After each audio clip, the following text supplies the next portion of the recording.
Alright, welcome to my Marvel Rivals Season 5 Gambit early gameplay. So this season is shaping up to be one of the best that we've had ever in Marvel Rivals. And Gambit is one of the best characters I've ever played. So I just recorded this entire video and then I realized the audio didn't work. So I'm re-recording it, but the good part is I know how to play him now. Well, not really well, but at least I can show you some things I learned along the way. So first of all, unfortunately, and I already bought this in the previous recording, the new Gambit skin is not legendary. Neither is the new Magneto. They're both epic rarity, which kind of stinks.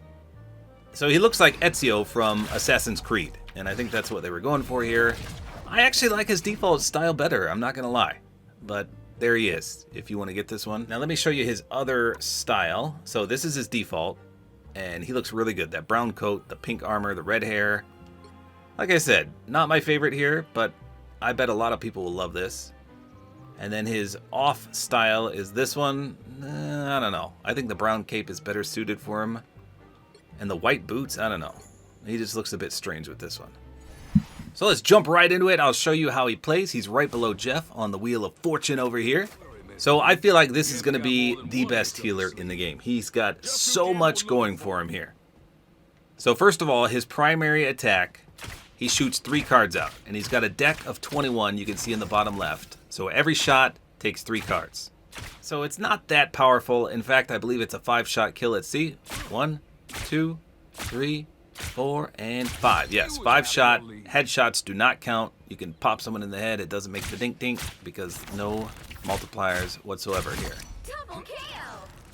So it's got some decent range, but obviously the farther you are, the more spread out the cards are going to be. And it's not going to deal as much damage because some of them are going to miss. So at 15 meters, all 3 cards can still hit, which means it's still a 5-shot kill.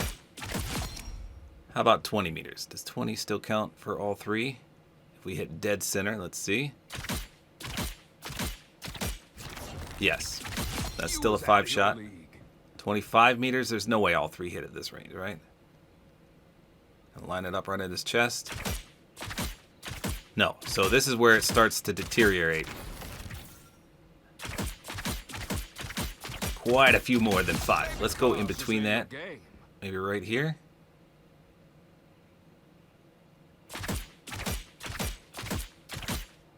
Okay, so that makes it a 7. So yeah, I would say 20 meters is the limit.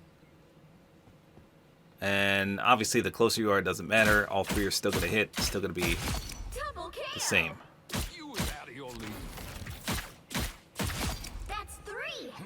Okay, so unfortunately, it's not like Sue. So you can either heal your ally with it or damage your enemy. You can't pierce through your ally and get to your enemy. Well, sometimes it works because this bot is bopping back and forth and it's going through his head and not hitting him. In fact, so it's either one or the other. You got to choose between damage or healing. So it doesn't pierce at all, even through allies. So that's his primary fire. Pretty good. Then he's got his L2 ability, which is his staff. It's called the Bash. So this is what it does. And it doesn't lunge you. It's just a smash from your staff. So this damages as well. And this also is a 5-shot. So there's...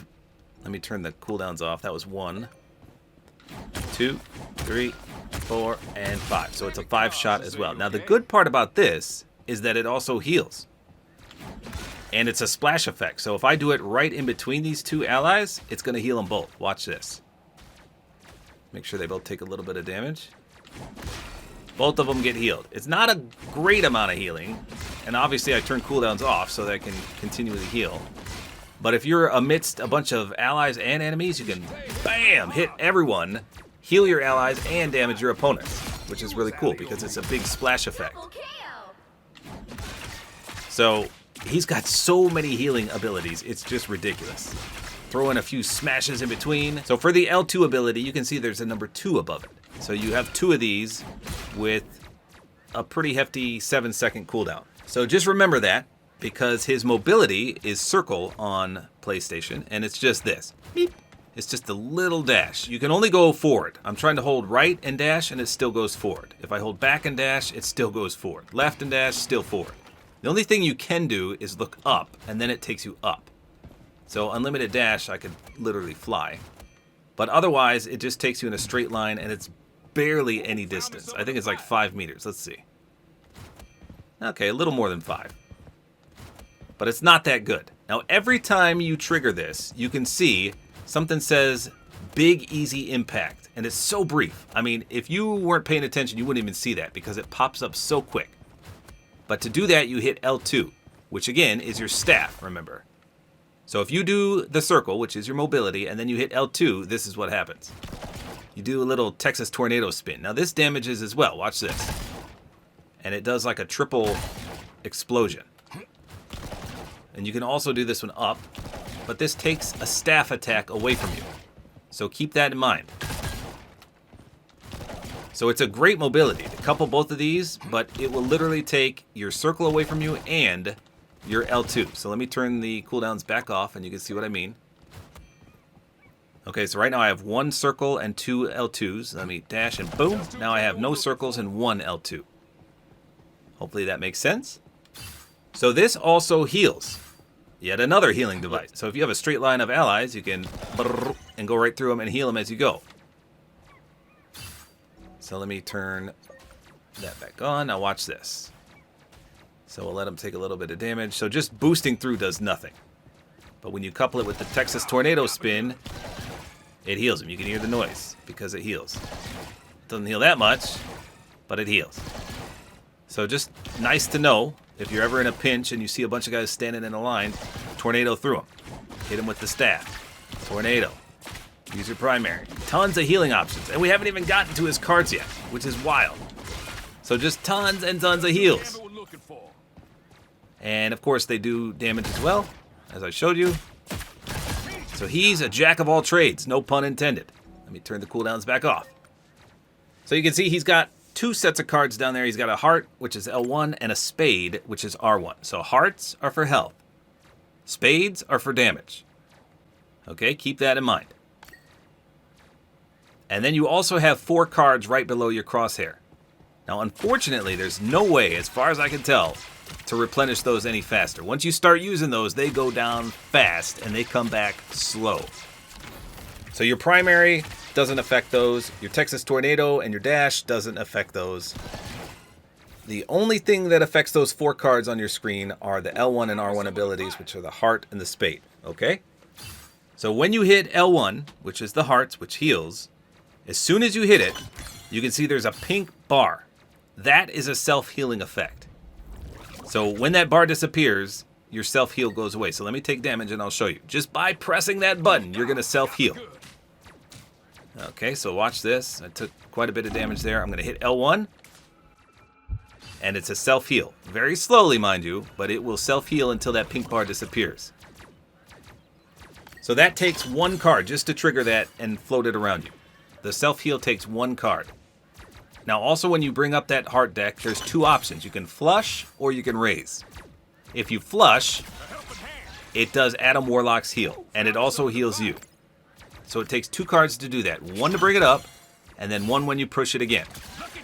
And it'll ricochet off quite a few allies and yourself, and it will heal all of you. So let me take some damage. Let's see how good that heal is. Okay, here we go. 1 to bring it up, 1 to ricochet it. Decent heals.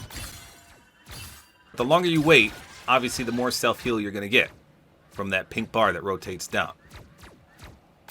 So, like I said, that's pretty much Adam Warlock right there. And you can still use your primary amidst all that. So you can keep healing when you have 2 cards available. You can chuck it between you and them, and it's just great healing all around. It's insane. So that was flush, remember. And also remember you have to have 2 cards. If I do it right now, I have 1 card, so I can't do it. It'll self-heal me, but I can't get the option until another card comes up. And like I said, you can't get these cards to come back faster. Look, I'm dealing damage. Those cards are not coming back. Even if I heal my teammates, nothing makes them come back faster as far as I can tell. And in the description, it doesn't say anything about replenishing your cards faster. So it's just slow, slow, slow. But that's what balances them out. Okay, now the other option is to raise. That's R1. If you do that, he chucks a boatload of cards, and it hits everyone for heals. Let me do it again. Not a lot of heals, but it heals.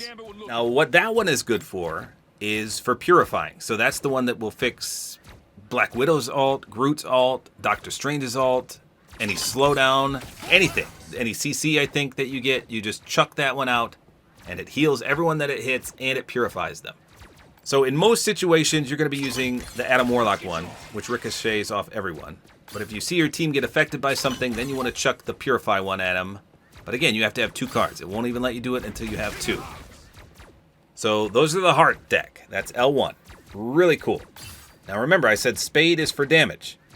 So if you just push L1, remember, that just brought up a card to heal you. Now if you push R1, that's going to bring a damage boost. So you can see the arrows pointing up, and you got that same pink bar. So remember, he's a 5-shot kill, so let's damage boost. 1, 2, 3, 4. Now he's a 4-shot kill. I believe that affects his bow the same way. Let's see. Damage boost. 1, 2, 3, and 4. Yes. So everything you do is damage boosted just by hitting R1. So remember, you can do some crazy combos just by boosting yourself. I'm not a combo expert by any means, but you can damage boost. You can couple in some of these and just one-shot people quite effortlessly. So that's the damage boost. And then, of course, you got the raise and flush, just like with the hearts. So let's raise. That's hitting L1. So that launches cards in all your enemies' faces, and it launches them up. Here we go again. So damage is okay. And I don't know why you would want to knock them up, but literally that's what it does. So obviously I have cooldowns down so I can just spam this, but you can see it just hits everyone in your path and it knocks them high in the sky. Does nothing to your allies. Nothing at all, because these are damage cards. Now the alternative is to flush, which is R1. And if you do this, it looks like it just hits one person, and it gives the anti-heal. So decent damage and anti-heal. But in actuality, it's a splash effect, so you don't want to hit one person like this. Yeah, it does damage. Yeah, it anti-heals. But the splash effect is what you want. So aim it in the middle. Now watch this. It's going to hit both of them. Same damage. And anti-heal for all of them. So you don't really want to aim this directly at somebody, because then it won't splash. Again, I'm not hitting 2 people just by focusing on one. I want to hit right in the middle. Boom! Hits them both. Anti-heal to both. And again, this does nothing to teammates. And by the way, I'm sure you noticed, but as soon as you pick either flush or raise, the little pink bar goes away. So sometimes it's best to just wait, especially if you're using the heart cards, because remember, this self-heals you. So as soon as you initiate a raise or a flush, you're going to lose that self-heal. So just keep that in mind. If you need self-healing, you can hold on a minute and then do it to get as much self-heal as you need out of that, if that makes sense. He is a jack of all trades. I love this. You can either choose a boatload of damage output, or you can do a boatload of healing, intermixed with your primary, intermixed with your staff, intermixed with your Texas Tornado spins, which also heal. This guy's going to be a healer's best friend. There's just so many ways to heal. And don't forget, you can negate and heal at the same time. All kinds of status effects, which is just wild. And the best part is his ultimate. His ultimate's crazy good as well. So you got to initiate it and watch. So you get a chance to cancel it if you want. So when you push it, watch what happens. So you can confirm, you can cancel, and you get this sweet animation. But more importantly, you can see faces appear. And that's who's going to be affected by this. Okay, so that's very important. And I can't figure out how this works. When I take you into a real match, you're going to see that it works a little weird, and I really don't understand it. But obviously, if they're alive, you don't even have to be near them. Look how far away I am. All 3 faces are there as long as they're alive. But once they die, they disappear out of my range. So this appears to be the cutoff range for the guy farthest away. You can see even when he comes back, I got nothing. But when I get a little closer, here's the maximum range for that farthest guy. So whoever face appears gets affected by this ult. So we got all 3 of them.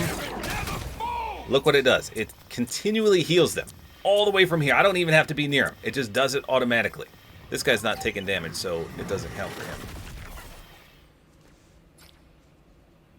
So his ult does a ton of things. As you saw, it heals.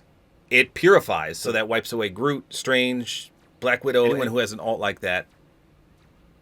And then it also gives you and everyone affected a movement speed and a jump boost, and you get explosive damage, and you get an increased ult charge for everyone associated with it.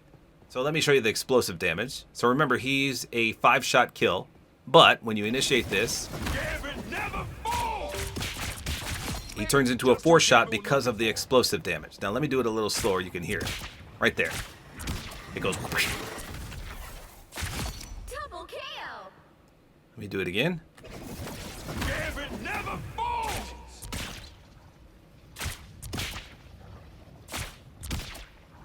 So just some minuscule explosive damage, but it'll all add up. And it also damages on ending. So let me just initiate it. So no damage there.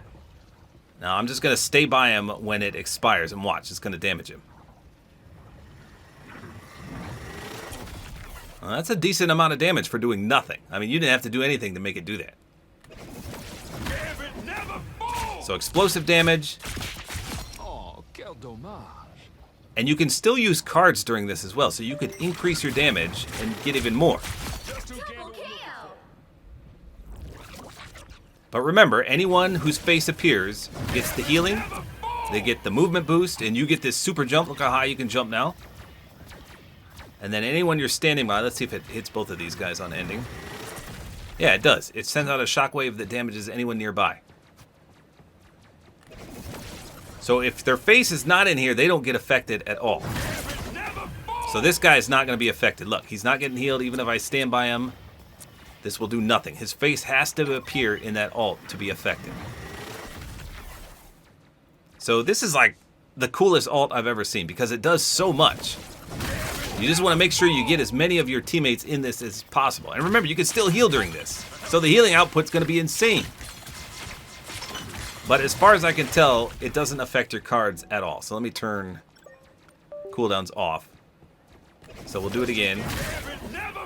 So I can still heal, but my cards don't come back any faster.